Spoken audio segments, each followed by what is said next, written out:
কিলবিল করা এসব পিঁপড়া থেকে পাওয়া ডিম বেচেই সংসার চলে ৩০০ পরিবারের। হাটে ১০০০ থেকে ১৫০০ টাকা কেজি দরে বিক্রি করা হয় এসব পিঁপড়ার ডিম। আমার ছেলে ডিম কিনে ঢাকা শহর জামালপুর, শেরপুর, ময়মনসিংহ এলে দিয়ে বেচাকিনি করে এটা দিয়ে সংসার চলতেছে। পাখারে যাইয়া পরে মাঞ্জেলের ডিম আমরা সংগ্রহ করার পরে তারপরে আইনা বেচা তারপরে বেচা পরে চাউল আর ডাউল আমরা কিনা খাই। পিঁপড়ার ডিম সংগ্রহ করতে বেশ পরিশ্রম করতে হয় সংগ্রহকারীদের। তবুও সংসার খরচ চালাতে পিঁপড়া সহ নানান পোকামাকড়ের কামড় সহ্য করেও তারা ডিম সংগ্রহের কাজ করেন প্রতিনিয়ত।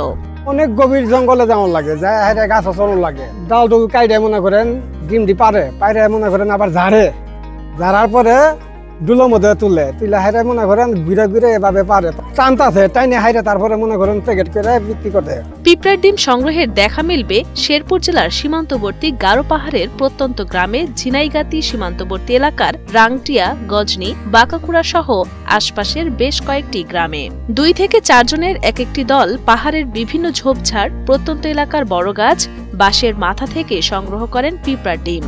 উঁচু উঁচু জায়গা থেকে এগুলা সংগ্রহ করে অনেক বড় বড় গাছে উঠা, অনেক বড় বড় কুটা আছে, এগুলা দিয়ে আপনার নেট আছে, কুটার আগলে নেট বাইন্দা গাছে উঠা পরে খোঁচাইয়া ডিমগুলা সংগ্রহ করে নিয়ে আসে।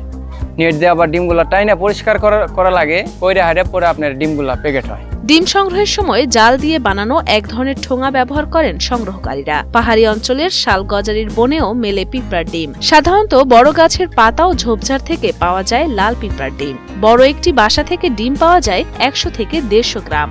পরে তা প্যাকেট ভর্তি করে বিক্রি করা হয়। আমার ছোট ভাই ওখানকার তাদের মালগুলো নাইপানে পরিষ্কার করে নাইপানের পরে আমার ছোট ভাই তাদের পরিষ্কার করার জন্য তাদের টাকা দেও, আবার এক্সট্রা টাকাও দেয় যে তোমরা পরিষ্কার করে দাও।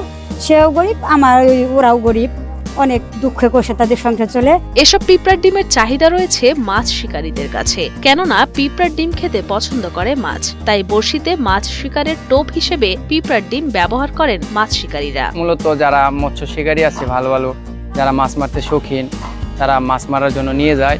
আমি জায়গায় জায়গায় দিয়ে দিই, যারা এগুলা সংগ্রহ করে বেশিরভাগ এদের কাছে দেই, এরা নিয়ে আবার কিছু বিক্রি করে আপনার মাছ মারতে যায়। তবে সারা বছর পাওয়া যায় না পিঁপড়ার ডিম। শীত ও বর্ষার সময় মূলত এক শ্রেণীর লাল বড় পিঁপড়া বনাঞ্চলের শালগজারি গাছের মগ ডালের পাতা ও গাছের খোরলের মধ্যে বাসা তৈরি করে ডিম পাড়ে। সকাল থেকে বিকেল পর্যন্ত পাহাড়ি শালগজারি বনে এবং আম, জাম, লিচু গাছ সহ বিভিন্ন গাছ থেকে বাঁশের আগায় জাল দিয়ে ঠোঙা তৈরি করে এসব ডিম সংগ্রহ করা হয়। সারাদিন ঘুরে ৩০০ গ্রাম থেকে ১ কেজি পর্যন্ত ডিম সংগ্রহ করতে পারেন কেউ কেউ। এ মৌসুমে ব্যাপক চাহিদা থাকায় পিঁপড়ার ডিমের যোগান দিতে গিয়ে হিমশিম খাচ্ছেন এ অঞ্চলের মানুষেরা। বুধবার বা বৃহস্পতিবার ডিমের চাহিদা থাকে বেশি, বিভিন্ন জায়গা থেকে লোকজন আসে, আমাদের এখান থেকে ডিম নেওয়া। একদিনে সর্বোচ্চ আমি ১৫ থেকে ১৬ কেজি বিক্রি করছি। এখন মূলত যারা আনে মূলত ডিমগুলা, তারা হয়তো ৪০০-৫০০ বা ১০০০ টাকা এদের ইনকাম হয়।